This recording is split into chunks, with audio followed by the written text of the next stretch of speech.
Okay, welcome back for another Victory at Sea unboxing. So today what we're going to be unboxing is an expansion from Victory at Sea. We're going to be unboxing the USS Missouri, or the Mighty Mo, um, one of the Iowa class battleships from the US, the largest battleships that were ever made by the US. Um, if you have ever seen history books with the Mighty Mo in it, oftentimes what you will be seeing is the surrender of the Japanese to the U.S., which happened on the decks of the USS Missouri. Now, the USS Missouri fought long after World War II, all the way up through the first Gulf War. After that, battleships really were never are not seen anymore. We don't make them anymore. It's outdated technology. Current naval fleets tend to be centered around aircraft carriers, or light, fast ships for very specialized missions. So the battleships have lost their place, but you can still find museums of the ships. So there are ships out there which you can go visit and see and explore the history of. They're very interesting. I highly recommend it. But let's get into this unboxing of Victory at Sea. It's a game that I am more excited about than I ever thought I would be. So hopefully that comes across. I will try and not ramble on too much in this video, but let's see what we get. This is a pseudo unboxing. I have already unboxed this, just like I had with the two-player starter, because I didn't expect to be as excited about this game as I am, and so I unboxed it and put things together. But as I explored it more, I decided to add it to the channel. So let's see what we get. Now, the model itself is a resin model, which I have assembled. You can see the model itself is actually larger than the box, at least lengthwise. It comes shipped at an angle. The extra bits, like the guns, the bridges, the other towers, the cranes, things like that, were all had to be added to the model. Unlike the two-player starter, however, those extra pieces did not come in resin. They come in metal, which has its pluses and minuses, but for me, the pluses were far more than the minuses. Very easy to assemble. Any slight bends or anything in the parts were very easy to fix. So I highly recommend the model. You can see that this is a much lighter resin than the two-player starter ships, and very little flash, much less cleanup necessary for this, and superb detail throughout the ship. I don't know if it comes through on the video, but there are all kinds of details in here with even the smaller guns, the AA guns, things like that. Fantastic model. So I'm going to bring this down to table height, get out the other contents, and we'll go over those quickly.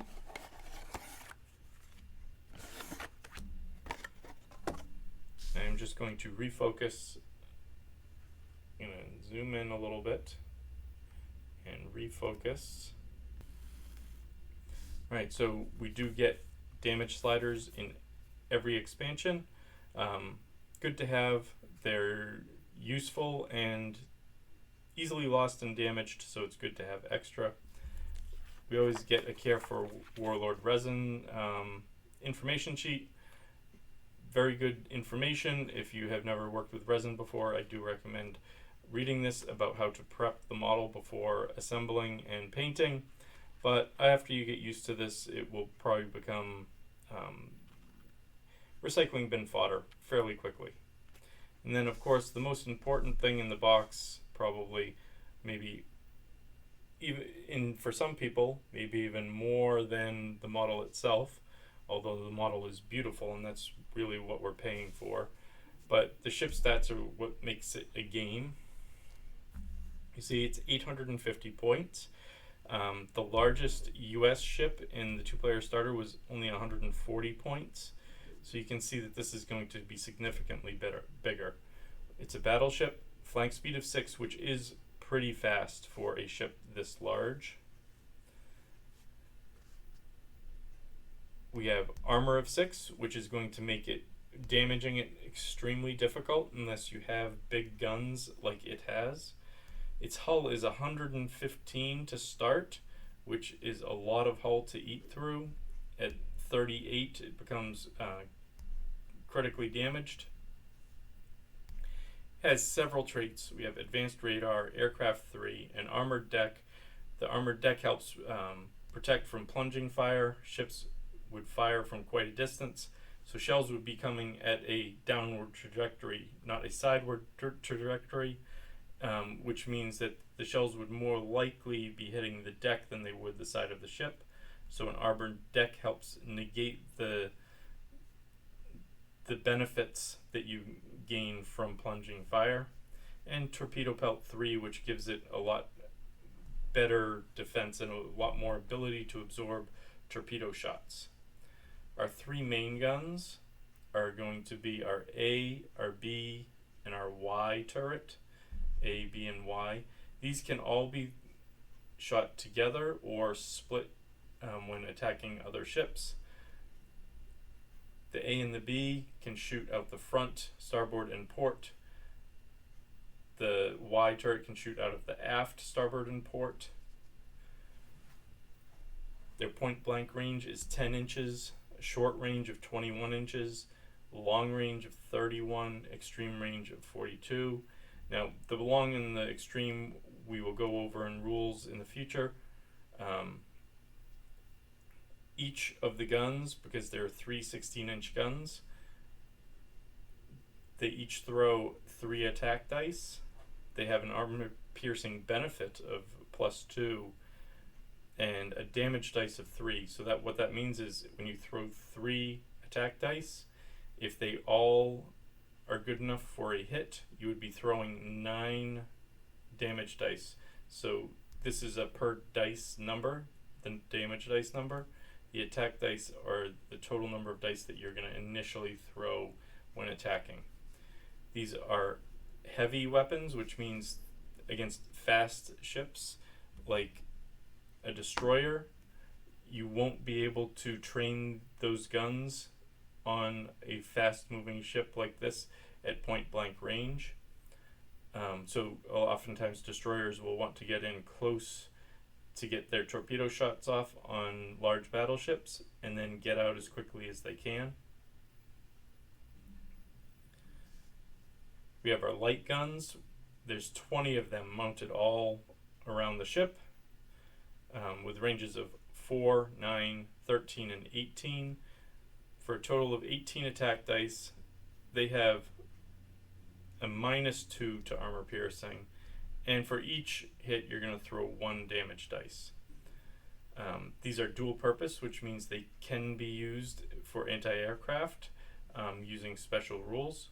They're restricted, which means because they are mounted throughout the ship, you can't pick a single target and throw all 18 attack dice against them. You would only, so if you were going to, depending on the side of the ship, if you were on the port side or the starboard side of the ship, you would be throwing, you would only be able to throw half of the dice. The AA battery, so this AA battery, unlike most of the ships that I've seen so far in the game, does have ranges for point blank, short, long, and extreme of 1, 2, 3, and 5, with an attack dice of 12 with local 4. So the local 4 is for when planes come into base contact or fly over the ship. They're able to attack them at that point. I need to read more about the AA batteries. I am not 100% confident on my rules knowledge on the AA batteries at this point. The rear of the card, we have its real life stats, real history of Iowa class ships, including the Iowa, the Missouri, the New Jersey, and the Wisconsin, which were the largest battleships ever built. Only the Japanese Yamato displaced more. So other than the Yamato, these were the largest battleships. I shouldn't have said that they were the largest. They were the largest U.S. battleships, and only the Japanese Yamato displaced more than an Iowa-class battleship. Then you have all your refits.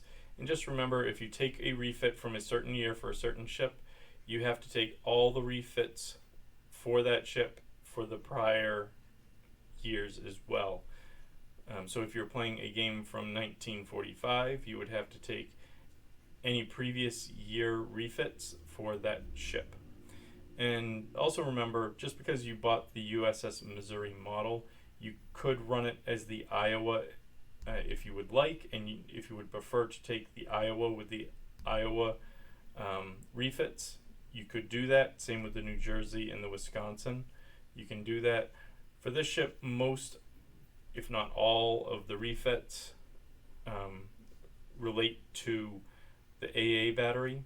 That's because at the start of World War II, the planes were just becoming a significant factor in naval combat, and by the end of the war, they were a very serious threat. So the ships were constantly being refitted and adding more and more and more anti-aircraft capabilities to their ships as the war went on. So thank you very much. Not a terribly long video. I wanted to show you the USS Missouri. Extremely happy with the model. Maybe not the most practical expansion to get first. It is an extremely large model, and you might be better off getting something a little bit smaller in terms of the size of the ship to start. But I love the Missouri, and I wanted to get it first. I'm very glad I did. It may not be the first to hit the table, but it will be there watching regardless. So thank you very much. Keep on gaming. Have fun. Like and subscribe if you're interested in Victory at Sea. And we'll talk to you next time.